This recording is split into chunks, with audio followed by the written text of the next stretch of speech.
नमस्कार, लक्ष्मी हिंदी कहानी संग्रह चैनल में आप सभी का स्वागत है।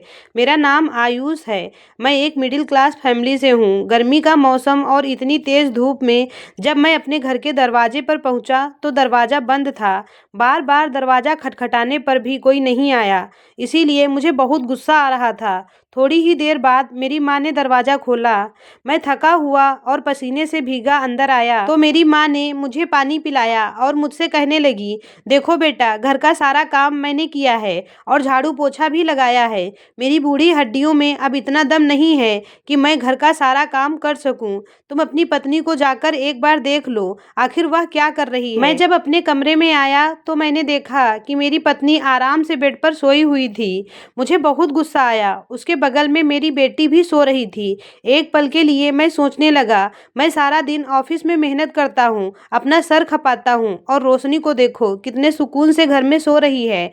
मैं गुस्से से उसे बुलाने लगा तो वह जाग गई और साथ में ही सोई हुई मेरी बेटी ने भी रोना शुरू कर दिया था।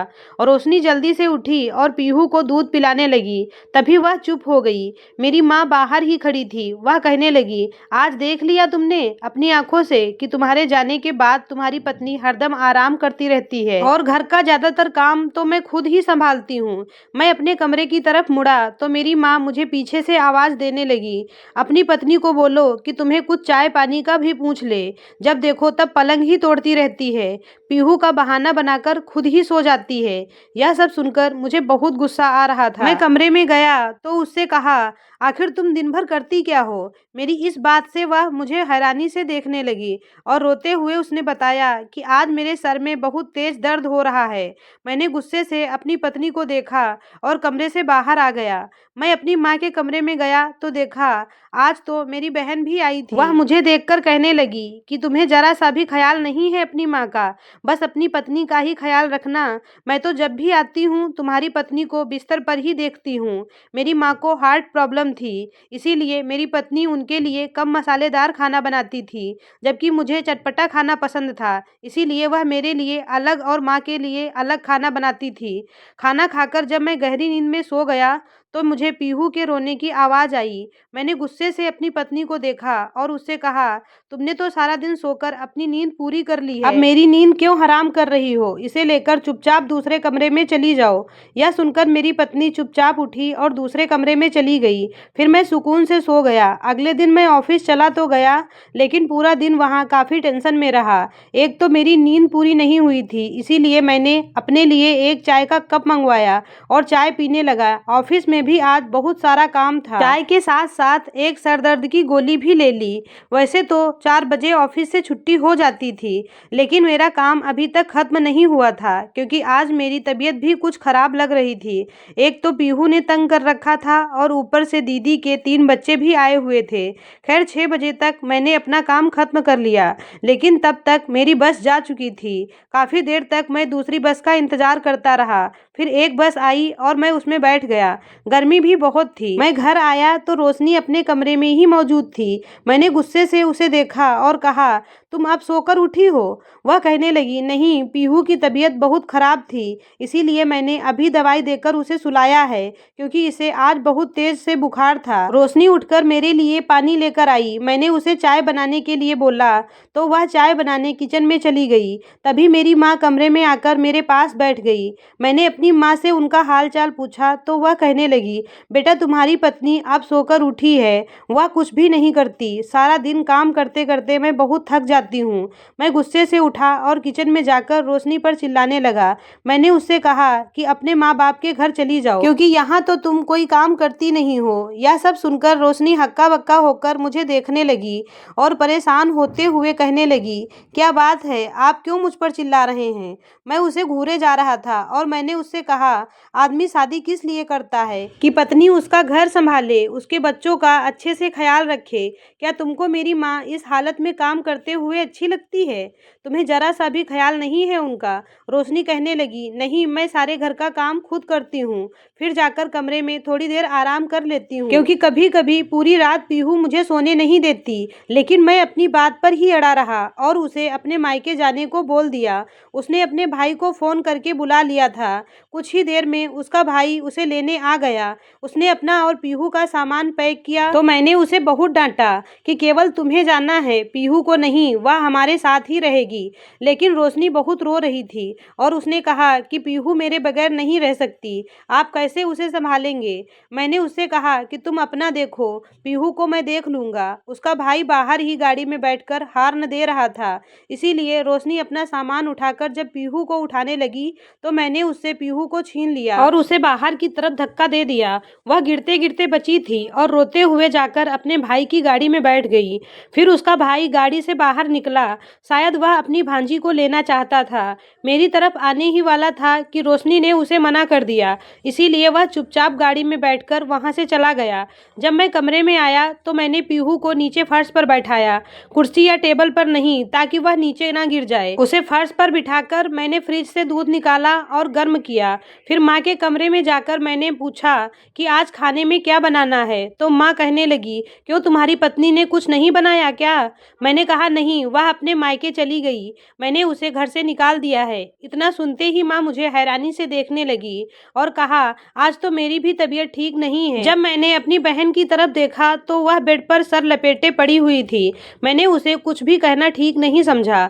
किचन में आकर मैंने देखा तो सब्जी बनी हुई थी, मतलब रोशनी सब्जी बनाकर गई थी। जब मैं ऑफिस से आया था शायद वह सब्जी बना चुकी थी। फिर उसके बाद मैंने किचन में देखा तो कुछ बर्तन पड़े हुए थे। मैंने सोचा माँ इन्हें कैसे धोएंगी, माँ की तो तबीयत भी ठीक नहीं है, इसीलिए मैंने खुद ही बर्तन धुल दिए। थोड़े से बर्तन थे इसीलिए वह जल्दी ही धुल गए। तभी मुझे पीहू के रोने की आवाज़ आई। मैं भागता हुआ कमरे की तरफ आया तो देखा पीहू को जो मैंने दूध दिया था वह खत्म कर चुकी थी, इसीलिए वह रो रही थी। मैं उसके पास गया और जैसे ही उसे उठाया तो मुझे अपने हाथ पर गीलापन महसूस हुआ। मैंने जल्दी से देखा तो पीहू ने पॉटी की हुई थी। मैंने जल्दी से उसका डायपर चेंज किया। मुझे तो उल्टी भी आने लगी थी, लेकिन फिलहाल मुझे यह काम करना था। पॉटी साफ करने के बाद मैंने पीहू के कपड़े चेंज किए और उसे झूले में लिटा दिया। पीहू अब सुकून से सो गई थी। इसके बाद मैंने बेड से सारी चीजें उठाई और बाहर फेंकी। जब बेडशीट देखी तो वह भी बहुत गंदी थी। मैंने वह बेडशीट उतारी और अलमारी से धुली हुई बेडशीट निकालकर बेड पर बिछा दी। फिर बाथरूम में जाकर मैं अभी बेडशीट धुल ही रहा था कि तभी मुझे पीहू के रोने की आवाज़ आई। मैं भागा हुआ कमरे में आया और यही सोच रहा था कि कहीं पीहू गिर ना जाए, इसीलिए मैं उसे माँ के पास छोड़ आया और बेडशीट धोकर छत पर फैलाकर वापस आया तो मैं किचन में चला गया। सब्जी तो रोशनी ने बनाकर रख दी थी, लेकिन मुझे रोटियां भी बनानी थी। मैंने फ्रिज खोला तो देखा फ्रिज में आटा भी नहीं था और मुझे आटा गूंदना भी नहीं आता था, इसीलिए मैंने सोचा क्यों ना खाना बाहर से मंगवा लूं।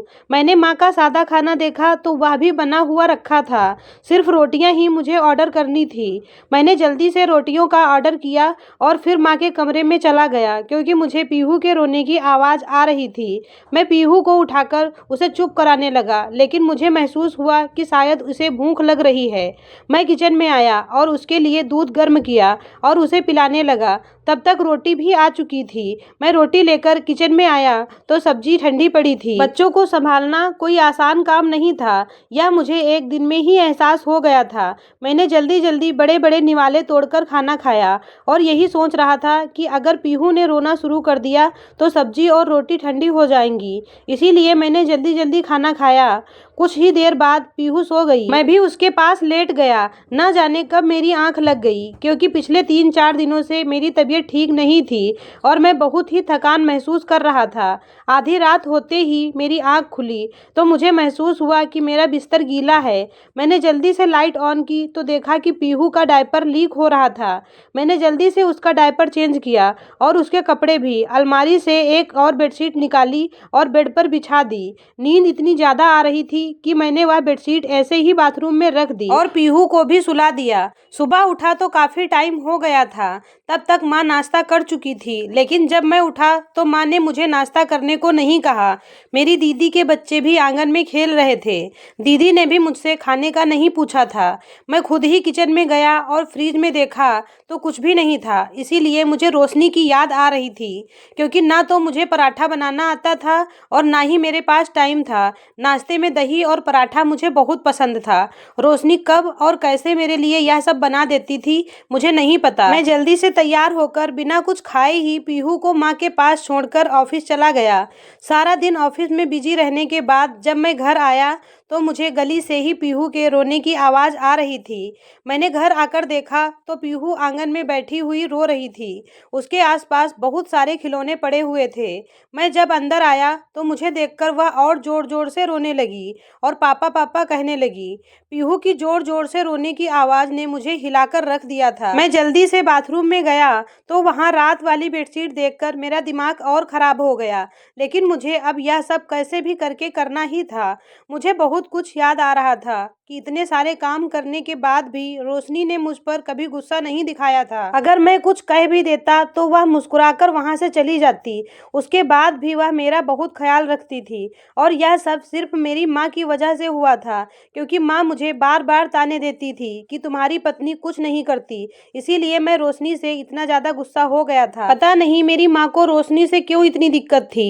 मैं किचन में गया, वहाँ पर कुछ भी बना हुआ नहीं था, जबकि मेरी माँ मुझसे रोज कहती थी कि मैं सारे घर का झाड़ू पोछा करती हूँ। लेकिन 2 दिन से मेरे घर पर पोछा नहीं लगा था, इसीलिए घर बहुत गंदा था। मैंने कुछ बर्तन धोए और किचन की कुछ चीज़ें समेटी और उसके बाद मैं पीहू को उठाकर उसे प्यार करने लगा और अपनी बेटी को लेकर घर से बाहर निकला तो माँ कहने लगी, कहाँ जा रहे हो? मैंने कहा, मुझे पता है कि मुझे कहाँ जाना है। यह कहते हुए मैंने अपनी कार निकाली और पीहू को अपने साथ बैठाकर वहाँ ले गया जहाँ मुझे जाना था, जिन रास्तों पर मेरी मंजिल थी। मैं यह समझ चुका था कि मैं रोशनी के बगैर कुछ भी नहीं हूँ। मेरी पत्नी के बगैर मेरा घर अधूरा है। मेरी बेटी, मेरा घर, यह सब कुछ तो मेरी पत्नी ने ही संभाला हुआ था। मैं यही सब सोचते हुए रोशनी के घर पहुँचा। मैंने दरवाज़ा खटखटाया तो दरवाज़ा रोशनी की माँ ने खोला था। मैंने उनसे नमस्ते की और अंदर आ गया। मैं जब रोशनी के पास गया तो मैं यह देखकर हैरान रह गया कि उसकी आंखें बहुत लाल थी। शायद वह बहुत रोई थी। मैंने उसे पुकारा तो वह मुझे वहां देखकर बहुत हैरान हुई और जल्दी से उठकर खड़ी हुई और भागकर मेरे पास आई। उसने पीहू को उठा लिया और उसे चूमने लगी। यह सब देखकर मैं मुस्कुराने लगा। मैंने रोशनी का हाथ पकड़ लिया और उससे कहा, मैं तुमसे माफ़ी मांगने आया हूँ। तुम्हारे बगैर मेरा घर घर नहीं है। मेरा इतना ही कहना था कि वह मुस्कुराने लगी, क्योंकि वह एक पत्नी भी थी और एक माँ भी। इसीलिए वह खुशी खुशी मेरे घर वापस आ गई। इन 3 दिनों में ही मुझे यह एहसास हो चुका था कि पत्नी के बगैर सब कुछ अधूरा है। घर, पति और बच्चे, सब कुछ। पत्नी से ही जीवन की सब खुशियाँ हैं। अपनी पत्नी की कमियों को देखने से बेहतर है कि उसके त्याग को समझें कि उसने आपके लिए अपना घर, परिवार सब कुछ छोड़ दिया है। ऐसी ही और कहानियाँ सुनने के लिए हमारे चैनल को सब्सक्राइब करें। धन्यवाद।